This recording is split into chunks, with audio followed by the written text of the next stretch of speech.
I ended up going to this team, no air conditioning, borderline religious about the food, and always eating pasta 3 hours to the minute before the race starts. Race starts at 11 a.m.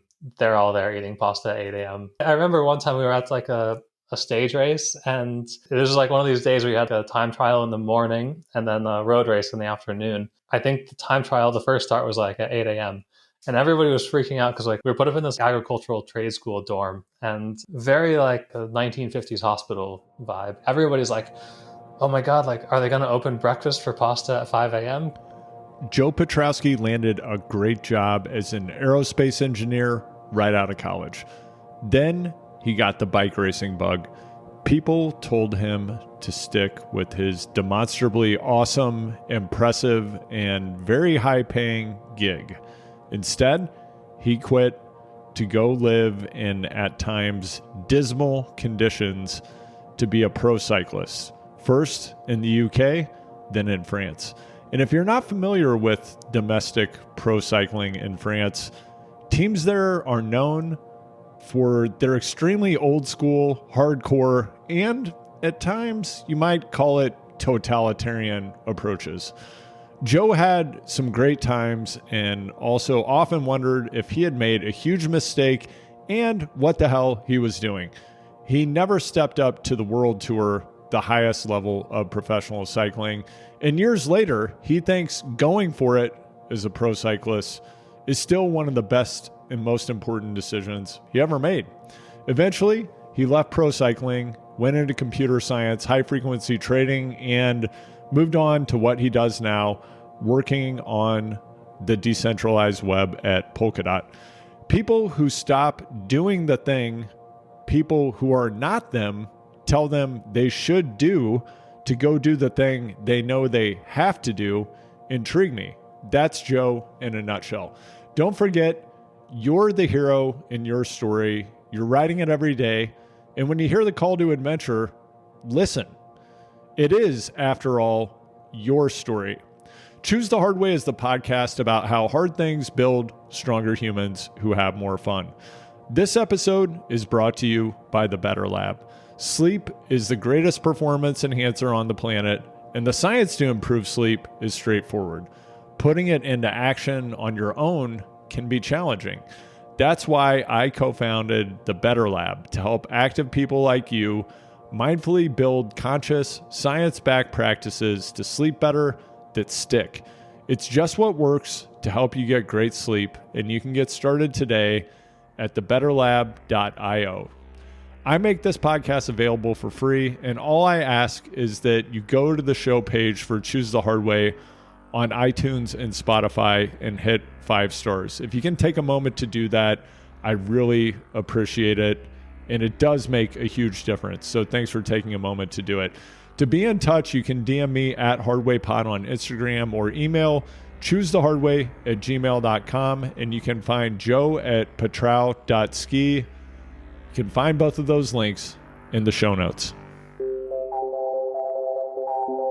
When I started this real job, which was working on like satellite, like shock and vibration simulation for satellite launches, it was like a big reality check that I couldn't go skiing every day anymore. And it kind of bothered me to be a weekend warrior. It just wasn't like in my DNA or whatever that I was satisfied doing that. I think I was like, I had skied like 120 days or something the season before. Yeah. And I overheard somebody in the gym at work one day, like, yeah, dude, I got 28 days last year. It was so good. And I was like, I can't do it. Like, I can't do that. And so I was like, well, what can I do every day? Like, what's something I can really do every day? And I was cycling. I lived like, 30 kilometers from work or something. So started riding my bike to work. Where were you? Denver. Yeah. And so I started riding my bike to work a lot and got into that, met some people who were into racing. They kind of nudged me to try racing. And so I did like amateur racing in the US for a couple of years. And then, yeah, I guess if you fast forward like 5 years, I was racing for this team called Primal. I guess most people listening probably know like Primal clothing. And they were forming a team in the UK as well. And they were like in this kind of, I think it was called Elite National or like Domestic Elite, one of these like just below pro divisions. And like, I know the director's goal was to turn it into a continental team. He invited me over to race. He was just like, not me personally. He kind of said to our team in Colorado, like, hey, if anybody wants to come over and ride with us, like, you guys, somebody should do it. And I think I'd actually like, I'd never even been to Europe. It was like even for vacation or something, I had never. I'd skied in South America before, but like besides that, like pretty much North American. And I thought like, yeah, that'd be cool. Like I'll go over. And I went over for like 1 week. I did a couple races with them. Um, and then like a month later, he was like, why don't you just come race with us next year? And I just made this decision so fast. I think I called up one friend and like I was like, this is kind of crazy, but like if I don't do this, I'm going to regret it, right? And he was like, yeah, totally. So what did you specialize in as a cyclist at that point in time? Like, were you an all arounder? I'm getting the feeling maybe you were a climber.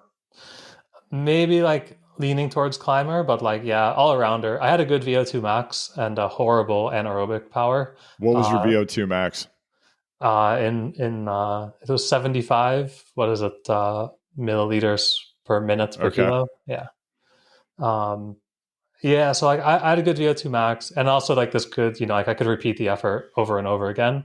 So I was good in these races that kind of like grind you down. But when it came to like a long, like a climb over 20 minutes, that with like sections over 10 or 12%, I started to fall off from like the real climbers. In what year was this that you were going for this cycling career? Yeah, this was 2015. 2015. So were you doing like Redlands, Tour of the Gila, or were you more focused on crits and regional stuff? I had never done Redlands, but yeah, I did like Gila, Cascade, Joe Martin, Yeah. Green Mountain Stage Race. This is back when all this stuff was still happening. I think they just announced that the Joe Martin race is not happening this year, I believe. Oh, that's really sad. I mean, that was Yeah. like one of my big, like first big results in like a Cat 1-2 race. I got like fifth at Joe Martin, and What happened in that race? I remember the road race. Like, yeah, what did happen? I mean, I just stayed in the group for a long time, and with like 40K to go, it slowed down, and just I saw one guy go off the front, and like I said, like my anaerobic power was always like just absolutely horrible, and I could never like attack and get away. It was super frustrating. And in this one case, like I got lucky. I don't think I even attacked. I think I just rolled off the front, but it was like 150K into the race, and basically nobody cared, and they just let me roll up the road. And there was like another guy a little bit up the road, so like we didn't get the win, but like yeah, I ended Yeah. up like in a really nice position there. Who were the big teams at that time? Was it like UHC, or who were the hitters in 2015, Oh 2014? god, yeah, Optum was the big one. Optum. Yeah, Is that Prime Alliance, or is that a different team? I don't know. That's a good Okay. question. All right.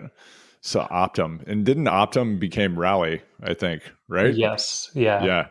Okay. So there were some hitters at that race and you pulled off a fifth.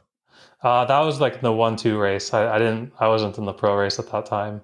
Yeah, still it's a good result. Yeah. So but I mean, what was your vision of what you thought might be possible for yourself, or was this just more of a, hey, this is an interesting lifestyle, I'm gonna just kind of like explore this?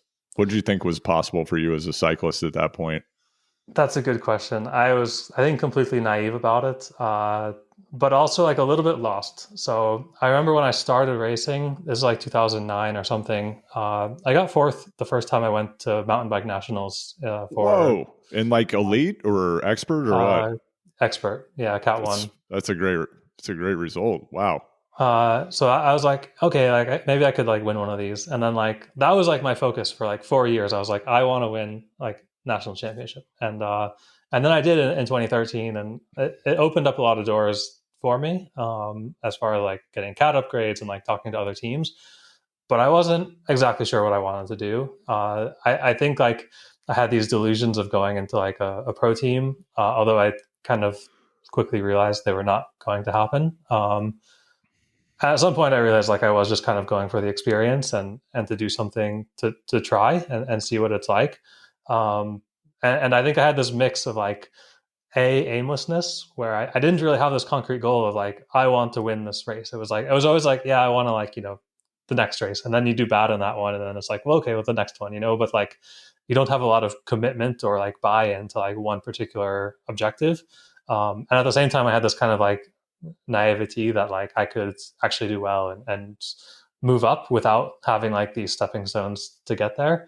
Yeah, I mean, in hindsight, I was totally immature about it. But that's okay. That's part of life. That's how you learn. And now at this point, like I'm glad I did it. But like at the time, like I don't know what I was doing. I was just kind of like following my gut, I guess, and like my Yeah. passion. Yeah. It sounds like that probably benefited you because a lot of, I mean, I think particularly within the cycling development system, most people start at a quite young age. They get quite serious. And there's probably a lot of fear in addition to the desire or drive to do the thing. There's probably a lot of fear of what if this doesn't work out? What if I fail? They have a deep understanding of all the nuances of the development system. And for you at that moment in time when you decided to jump over to the UK, how old were you? I think 26. So you're 26. You are working as an aerospace engineer. I have to imagine you're probably very highly compensated at that point in time for a person that age doing that kind of job. Yeah, for a 26-year-old, yeah, I was doing pretty well. Yeah, you were making some dolo. So did you have any fear about stepping away from that? Or did you kind of feel like, well, if this doesn't work out, I can just go back to making a pile of money doing this thing that I'm good at? Yeah, I mean, that was kind of like I had this one phone call with my friend Eric, and that's basically what he said. He was like, "You have marketable skills. You can make money. Like, you can make money again. Like, this is not a one-time thing. Yeah. You should go do this." Yeah. And so you made the jump. Once you actually committed and were all in, were you excited? Or did you then at that point feel a little bit of like, oh shit, I just I just stepped off the edge. What's gonna happen now? I was super excited. Maybe too much so that I maybe didn't handle stepping off the edge as well as I could have. But say more about that. But what did you do? I think I had this weird like it's so when, especially like working like a full-time job and trying to race and train and everything. I had this a little bit of like a cocky attitude, like I made it here, like despite having like these obstacles and like all these other commitments in my way. And so now that those are all like now that those chains are off, I have like complete freedom. And I think I realized later like those constraints were a bit more of guardrails than barriers. Interesting. And that like they kind of prevented me from overtraining, right? And then it's like I did partially end up in this like if I have a problem, like I just need to train more, right? That's like the hammer that you try to beat every nail with. And I think I didn't really account for like the cultural adaptation of moving to a new country and new place. There are so many things that like you just take for granted at home. Like you go to the supermarket, you can go shopping in like 10 minutes because you know where everything is. You know all the things that you normally buy, and like I think I had a meltdown in the supermarket one time. Like, what cereal do I buy? Because it was just like, decision number, 1,000 of the day. And I was like, it's just stuff that's so automatic to you. And then this feeling of like, oh, and I have to get like 6 hours of training in today because like that's the thing I do now. I think it would have been a lot better in hindsight to say like, some things you can control, and it's good to kind of like, there's this balance of like taking responsibility for things that you need to succeed, but also a recognition that like you can't make everything perfect. And so you have to kind of prioritize and say like, there's a lot of new stuff here. I'm going to make mistakes. I'm going to focus my energy on trying to do like get comfortable with this thing and do this thing really well.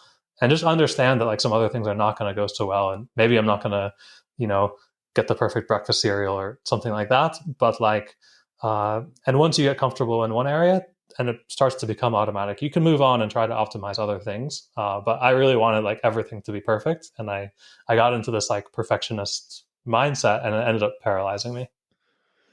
Yeah. And when you're stepping into a supermarket and you're trying to find cookies and they're called biscuits, you're just adding a tremendous amount of cognitive load. I have to wonder also, and this is an aspect of professional cycling that I think the average person really doesn't think about too much, if you watch something like the Zwift Academy series, I don't know if you've watched that, but I think part of what's really interesting about it is, they bring in a set of riders who have proven on Zwift that they have the physical capacity to compete at the world tour level. And then, they then have to repeat that in real life around other people, which is a little different than on a trainer. And it really seems like the biggest filter is, does this person fit in on a team? And more specifically, can they get along with a diverse group of people under really high stress, high consequence circumstances? So for you, once you were over in the UK and this was your full-time thing, how did you adapt to that aspect of it, just being on a team and needing to be a teammate? It was hard, for sure, especially because I'd only been on one amateur team. I didn't really jump around from team to team. And so coming into a new team that's basically established, and we were this group, there were three of us, one guy from Catalonia and one guy from France. And the team was 12 people. So it was 9 British people who had all been there the year before. And then the three of us outsiders, and we all shared a house together. And I mean, it was bizarre. I got along with a lot of my teammates, but there definitely was friction. And also a lot of, I guess I thought I was going to do well in these races, and I started not doing well. And then everybody just beats up. It's like the circular thing of I want to be there. I want to do well for myself. I want to be there for my teammates. And it's just yeah, it wasn't going well. So where were you all based out of? Where was this house? So the three of us were in Plymouth, but the team was so this is Southwest England. Yeah. But the team was spread out. There was some people in Plymouth in the Southwest, also some people up in Manchester. Yeah. So there was this element of some people, I wouldn't even see them except for on race day. Yeah. And did you have an understanding of what your role was supposed to be within the team when you showed up? No. No? I didn't. Yeah. And so when you met the other guys, I mean, did you think, hey, this is when I start winning? Or did you think I'm here to support these guys? Were there a lot of different personalities? Yeah, there were a lot of different personalities. I think, I didn't have a lot of clarity. I think I was supposed to start winning. And then when that didn't happen, yeah, I don't know. I did not, to answer your question, I really had no idea what I was doing in there. Yeah. And over time, how did that become apparent to you? Was there any pressure? Or did your teammates have any expectations of you that they shared with you? I mean, over time, this is over a short amount of time. So kind of what happened was, I think by May or something, there were some obvious issues in the team with budget and stuff like this. I was kind of out of the season starts in February. I think by April, I was kind of out of the A team race squad anyway. Yeah. And my French teammate was having issues as well. So I was actually kind of ready to go back to America. When I quit my job in engineering, my boss actually he didn't let me fully quit. He said, take a 1-year leave of absence. If something goes wrong, just come back here. I almost did that. I mean, I was really on the verge of doing that. And then my French teammate was hey, just come over to France. We've got a spare bedroom at my parents' house, and I'll show you a little bit around the French racing scene. And I kind of checked, all the visa rules and stuff. And you can spend 3 months or whatever in France without a visa. And I was yeah, well, the leave of absence is still valid. When's the next time? I'm I'm already here. I got my bike. Just spend 3 months doing this, and then I'll go back. Right. That obviously did not happen. The 3 months turned into, I guess it's coming up on 10 years now. So yeah, I mean, I literally, I again, packed all of my stuff into a few suitcases and took the ferry over from England to Calais. I rented a car, and I only stayed a month with my teammate. That's another story. But yeah, I ended up kind of moving around, living out of the car and racing a lot that summer. What was your understanding of what French racing was like in French teams before you ended up in France? I had no understanding of it. Really, just I mean, I had, like I said, I had never even been to Europe before. So it was from America, it's you see the Tour de France on TV, and that's it. but like the whole French like elite scene, I had no idea what I was getting into. And I'd love to hear how you would characterize it. My understanding of the French domestic scene, so and world tour teams as well, but in particular the continental pro teams, whatever they're called now. So it's kind of the second tier of racing that happens within France for anybody who's listening that's not super deeply familiar with professional cycling. So this is the highest level of professional cycling someone could do within France. I have to imagine that these squads are also competing around Europe in lower tier UCI level races, but they're not like going to the Tour de France. And historically, as somebody who's been a journalist and fan of the sport for quite a while now, a couple of decades, French teams typically are very old school and like super hard ass is kind of how I would describe the management style and the methods that they use. And that kind of holds true today. They tend to not be on the cutting edge of technology. It's more a lot of old school.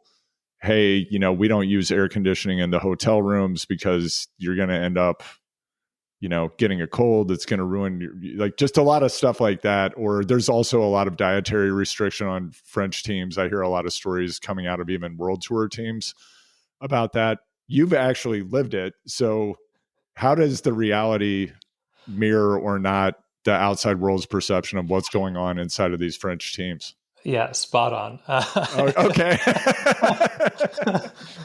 So like you show up and you meet how do you end up on a French team? And then I would love to hear some anecdotes about, what were they saying to you about your training, about your diet, Yeah, that type of stuff.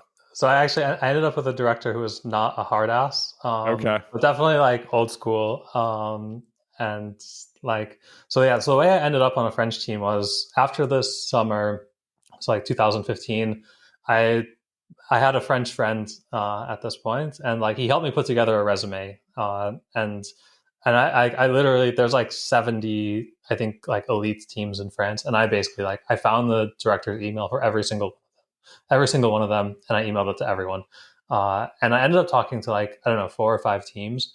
And for me, like I ended up going with like kind of a lower division team, but I really liked the director. He seemed like really honest. I had seen already from like a few of the other scenes around Europe, like a lot of people promise like, yeah, we're going to go to all these like huge races. And I'm going to give you like a free bike and like all this stuff and everything. And I through a few email exchanges and Google Translates with this director, he was very like, look, we're a small team, a lot of volunteer staff, but like this is the stuff we can do for you. This is the stuff we can't do for you, but like we'd love to have you.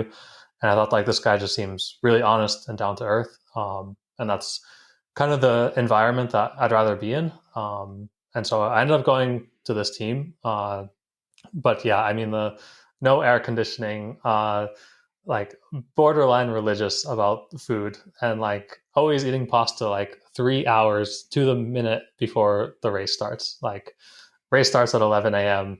They're all there eating pasta at 8 a.m. I, I mean, I remember one time we were at like a stage race, and it was like one of these days where you had like a time trial in the morning and then a road race in the afternoon. And like, I think the time trial, the first start was like at 8 a.m.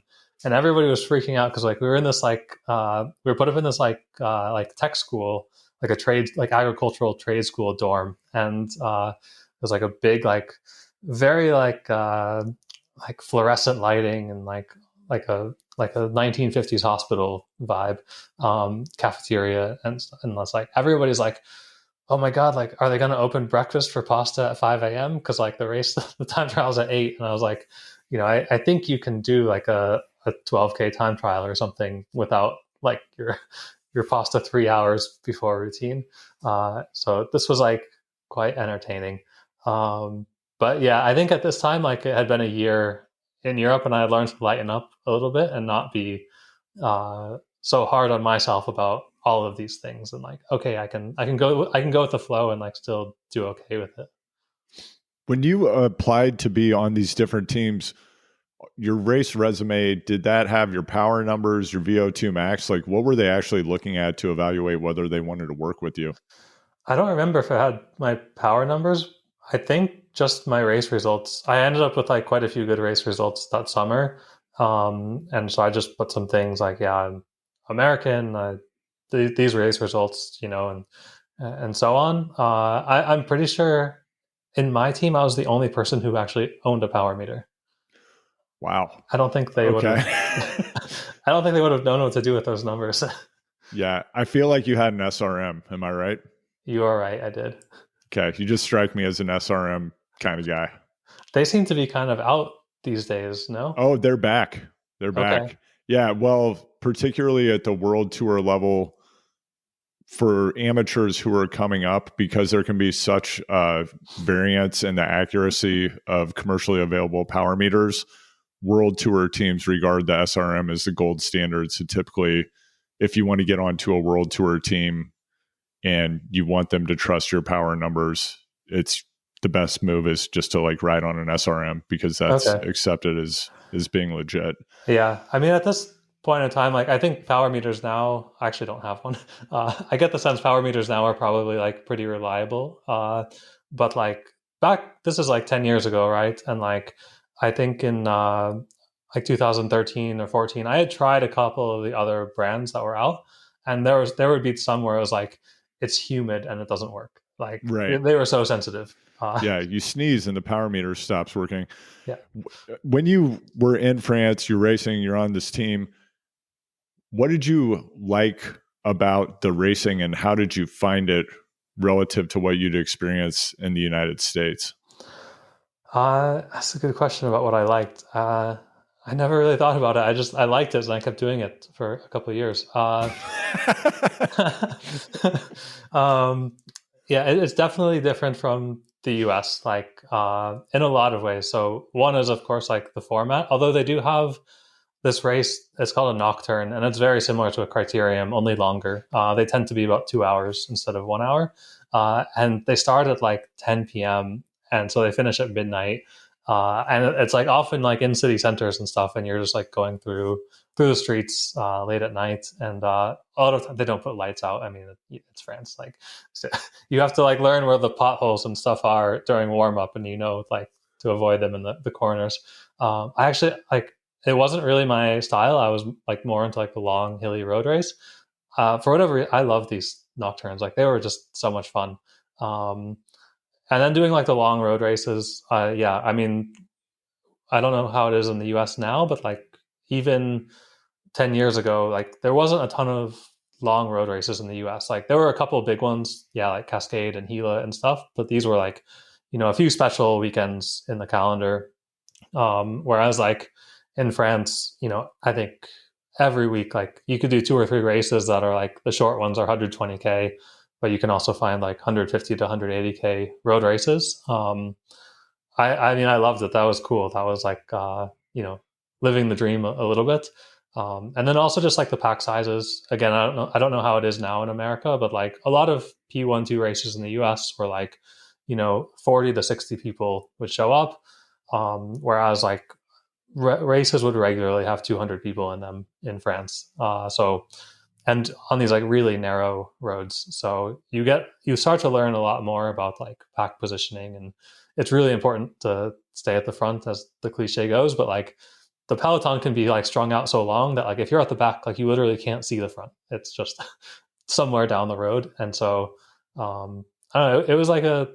It was a really interesting experience. And then also just like physiologically, I mean, I had never had problems with like cramping, for example. And then I start cramping like in the middle of the season.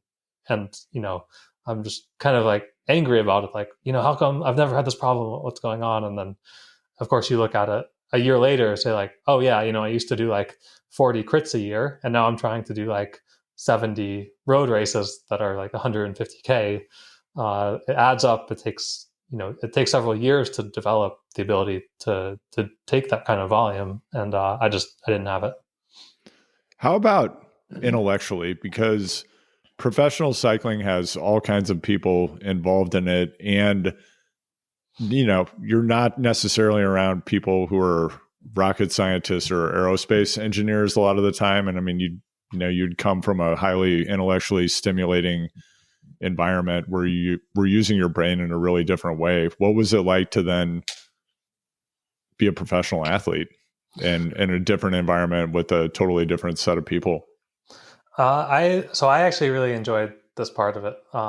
I'm quite introverted. I like a lot of solitude. So to the training aspect, that like I could go out and ride a lot and had like a lot of time on my own, uh, even just to think about random stuff. I really enjoyed that.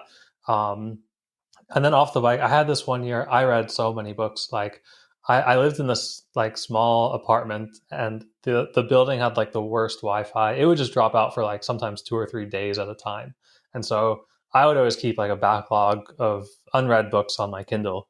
And then if the internet went out for a couple of days, I mean, my day was sometimes just like, wake up, have breakfast, read a book, go out and do some training, come home, eat lunch, and just read a book for 6 hours until dinner time, and then read a book and go to sleep. And I don't know, I would get bored reading the same book all day, so I was reading like 3 books in parallel quite often, just to switch. I was like changing the channel. I actually kind of enjoyed that. Like, I don't know if I'd want to do it forever, but I enjoyed that side of it, and I was happy or thankful that I had like an education and something to fall back on, because kind of like you said, like there are a lot of people that they leave high school, they don't go to university, they're all in on cycling. And like, I mean, for everybody you see in the world tour, there's 10,000 people who tried and didn't make it.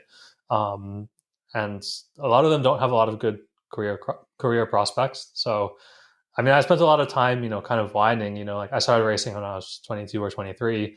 Oh, what if I had started earlier? Like I could have done all these things. Like I could have really made it, but like I also could have, crashed and broken a leg or something and been shit out of luck. So yeah, it's kind of tough actually to see that like you see a lot of people who are like dedicating themselves fully to this thing, and that they might not have a lot of options if they don't make it.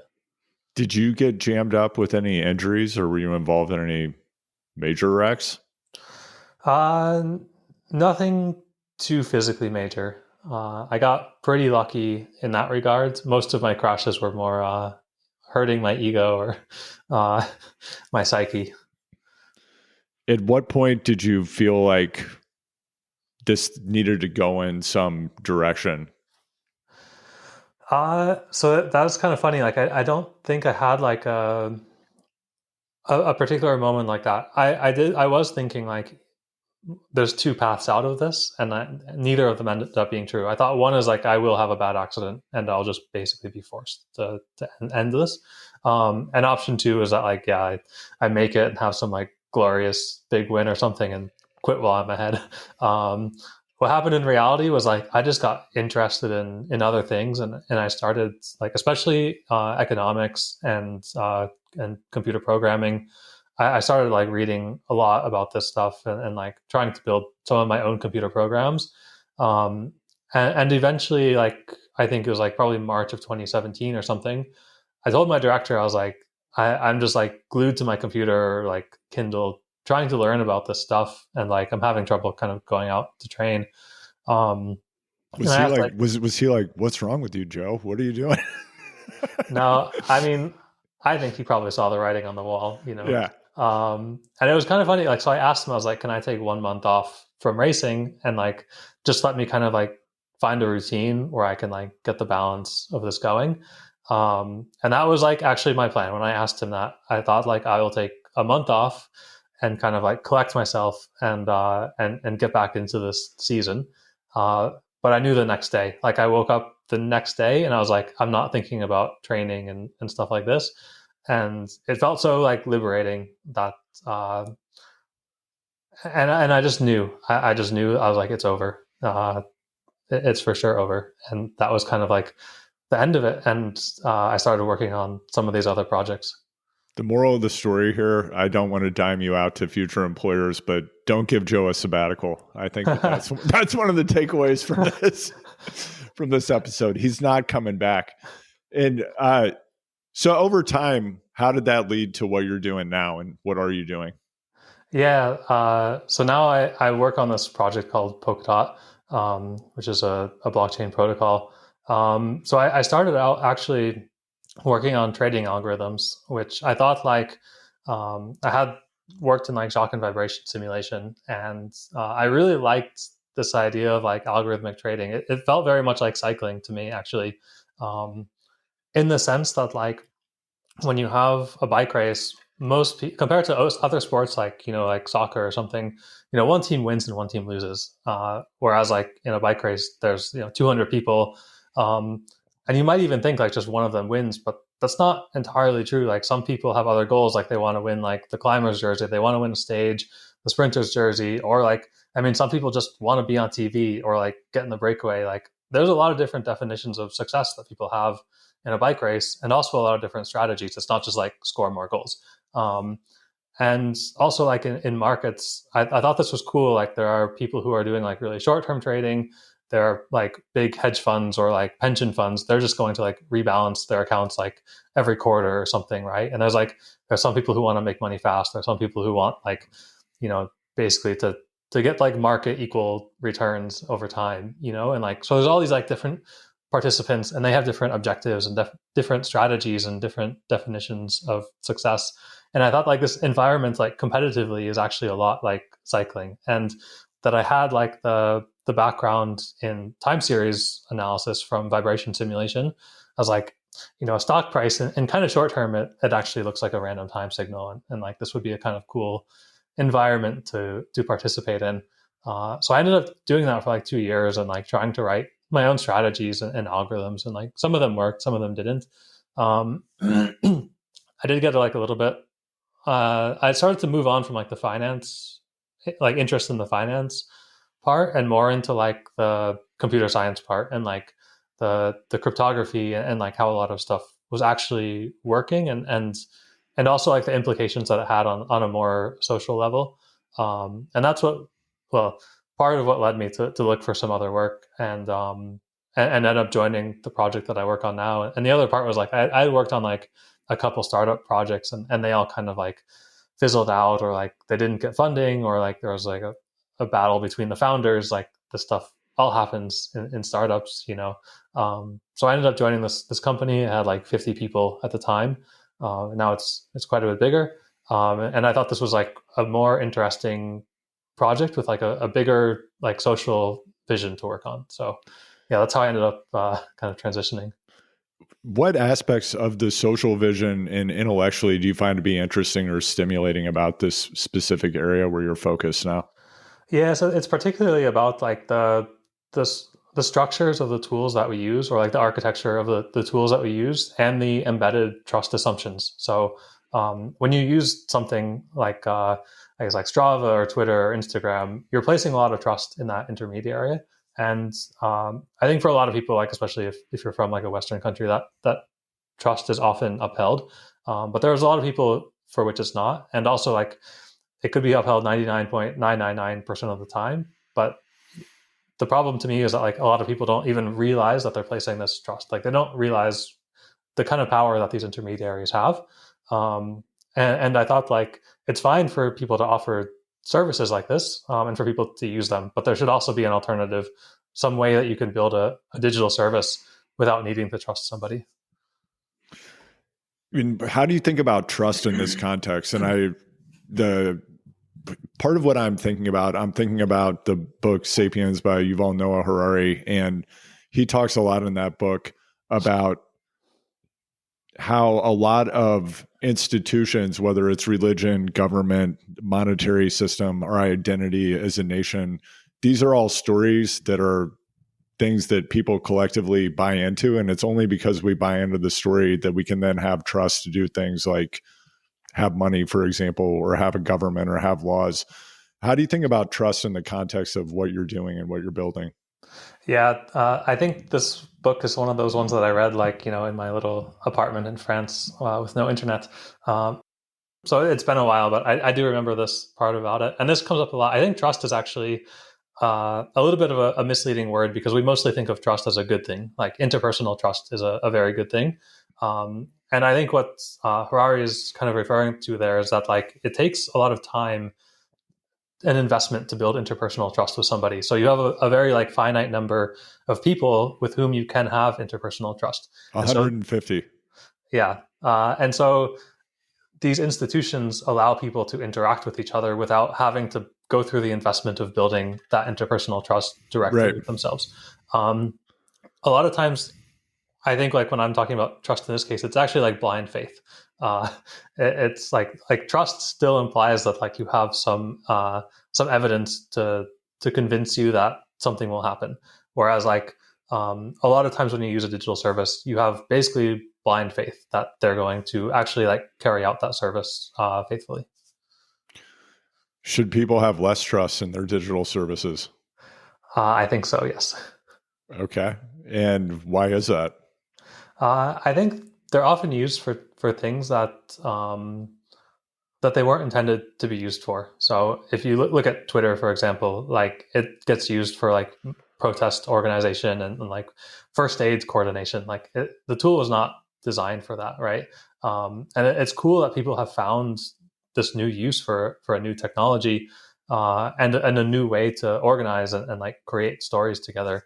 But you are but these tools are often vulnerable, especially to like legal or nation state type of, you might call them, attacks, right? Right. Like because there is like one company that's at the center of this thing, it can work perfectly fine until a government says, "Hey, turn it off in my country." And I think when people use these services, they sometimes take for granted it really can disappear.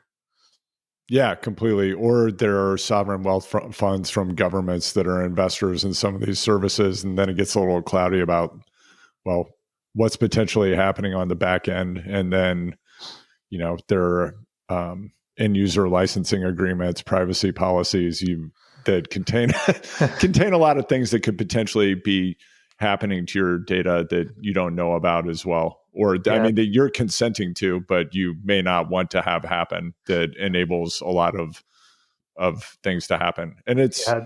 I mean, they're digital services. And then, I mean, there actually are phones. And this has been written about quite a bit, including the New York Times did a giant piece about it a while back. But, like what's possible just by you carrying around a geolocation device at all times, that's, and what that actually means in terms of surveillance that you're consenting to by having a device. Yeah, I mean, it's like, and I don't like even when you talk about like this, like like to consent to something. I think most people have um, an understanding of consent as something that's like contextual and can be revoked, right? Like we can agree to do something in our like in a personal relationship, and we can have boundaries, but these boundaries can change. Like it's basically like constantly being negotiated, right? Like I can always say like, you know what, I'm not cool with this anymore, right? uh, but with like, yeah, digital surveillance, the stuff lives in a database forever. Like once the data exists, like it can't be taken away. And I don't think people always think through the fact that like you're not just like consenting that like, oh yeah, you can see my location now. Like that will be remembered forever. Somebody can look it up in 50 years from now. I'm just curious, when you kind of described pattern recognition or kind of the co-opetition that happens inside of cycling, which is incredibly dynamic. And for people who don't follow the sport closely, it's not obvious, right? They're just like, well, somebody crossed the line. Why are all these people riding in a group? Why doesn't one person just, and anyone who's participated in the sport, and particularly someone like you who's participated in it at a very high level, understands it's incredibly dynamic, it's stochastic, and it's highly complex. When you think about what you know now and with what you've done as a software engineer, as a thinker in this space, and you look at professional cycling, do you ever think about how methods and technologies that you're now aware of could be applied, like for pattern recognition as applied to professional cycling? Pattern recognition in professional cycling. Yeah, I don't know, just like this is something I've been thinking about a lot recently. I actually think because professional cycling has gone in this direction of maximal optimization. But when I'm watching, like this week, I was watching. I don't know if you watch pro cycling anymore, but Wout van Aert had a horrible wreck, and there are a lot of things that happen within professional cycling races where the riders of the teams actually have a high degree of control, and they're doing things because it's the way they've always been done. And I think that you probably could apply some kind of analysis to come up with better methods. Just as a for example, if you watch professional cyclists in a pack, if they want to eat or drink, they have to reach for a bottle or they have to reach into their jersey pocket. I recently was thinking that's kind of a long way to move your arm when you're surrounded by 200 other people who are touching you all the time while you're going 35 miles an hour. Why should your gels be in the back of your outfit? I mean, I don't know. Maybe there are rules saying you can't have it somewhere else, but I bet you could come up with more optimal positioning of that, or times in a race when it's like, hey, statistically, it's a very low probability you're going to wreck at this moment. This would be a better time to eat or drink. Yes, totally. I really like statistics and just this field of math in particular. And that's something I thought about a lot. I mean, I think there are a lot of corollaries in business and technology as well. But like you have this conundrum where if you never eat or drink, you will very quickly run out of energy, and like you have zero chance of winning the race, right? But like every single time that you eat or drink, you are taking a chance that like the guy in front of you could touch wheels and just take you out, right? So like if you think about like at any given moment in time, if you think, should I eat or drink like right now, the answer is objectively no.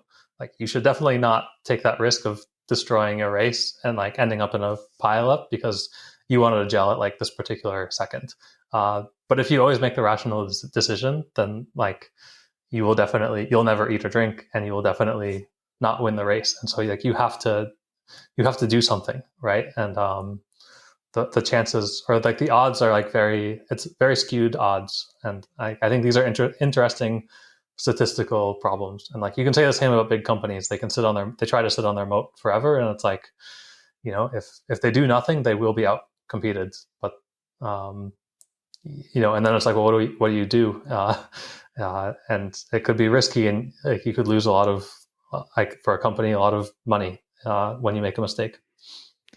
Professionally, what kind of problems or challenges interest you now?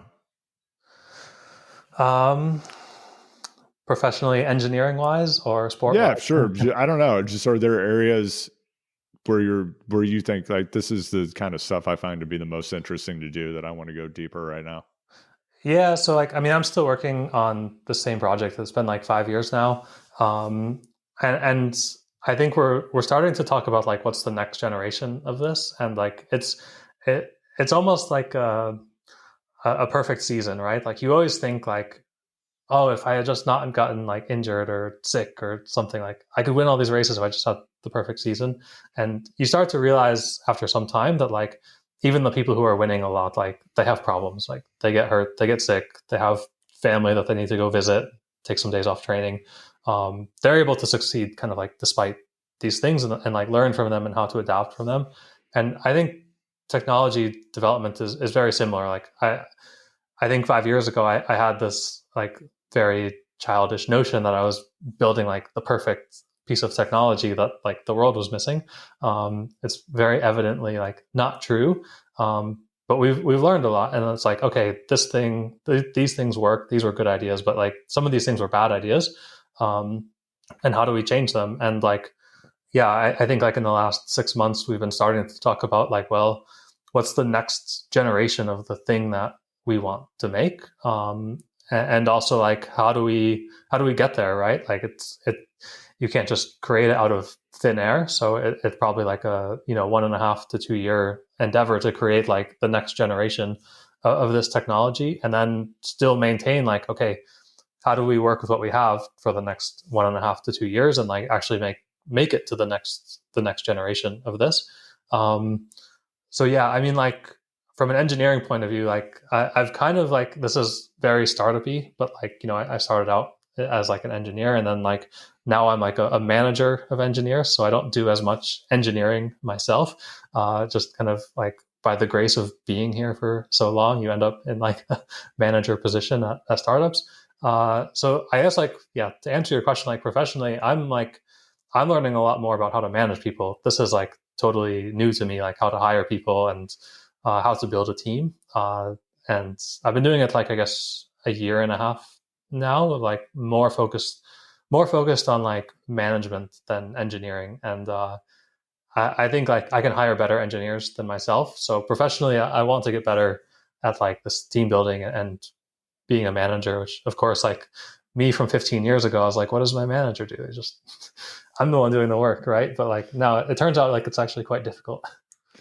I noticed there are ice axes hanging on the wall behind you, and it's making me think about other dynamic challenges that you might have outside of work that are going on. So can you talk a little bit about the role that sport plays in your life now, and how did you end up in this spot where you have ice axes and a helmet hanging behind you? Yeah, so I was lucky enough that with my job, we had an office in Switzerland, and I was able to come here and work. So I'm in Switzerland now, and I got really like I don't know 2 or 3 years ago really back into skiing, which was yeah like this was my childhood passion, um, and it's yeah I don't have I'm still figuring out the answer to your question because when I was a kid I was really into like jumps and rails and stuff, and I'm 37 now, and I can't do it anymore. I think that part of skiing is gone for me. You're not out there jibbing in the park? Come on, Joe. I'm not. But Do you like, wear giant pants at least when you're out there? yeah, I probably baggier pants than most of like the ski mountaineering people. So Yeah. I try to keep a little bit of like heritage in there. But yeah, I have this like whole new perspective, especially coming from cycling. Cause like when I was a kid, like I didn't know anything about training. Like I was just always on like the club soccer team or something, but like always like just for fun, you know? And now that I know about all this stuff, like FTP and like VO2 max and stuff, and can take like a little bit of a training approach to it. I found like I enjoy a lot more aspects of skiing. There's like, there's like everything like from like the ski resort, skimo, where people are just, it's basically like running up the piste. And like, I get kind of grouchy about this term because it's not skiing and it's not mountaineering. And somehow it got called skimo.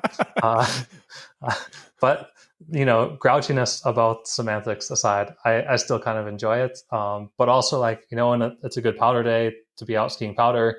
But also like when conditions are safe to be out doing like more mixed climbing, like steep couloirs, technical mountaineering with ropes and stuff. And I'm not exactly sure where it's going. I know that I'm really present when I'm doing it, and like I really enjoy it, and I'm super motivated about it. So I'm kind of in this like discovery phase of like yeah, what do I want to do next? But also I guess like yeah, mature enough at this age that I can like recognize that I'm in the discovery phase and not be like, oh, I don't have an objective. What am I doing? I feel totally lost. It's just, hey, I'm having a lot of fun with this. I'm going to keep doing it and kind of see where it goes.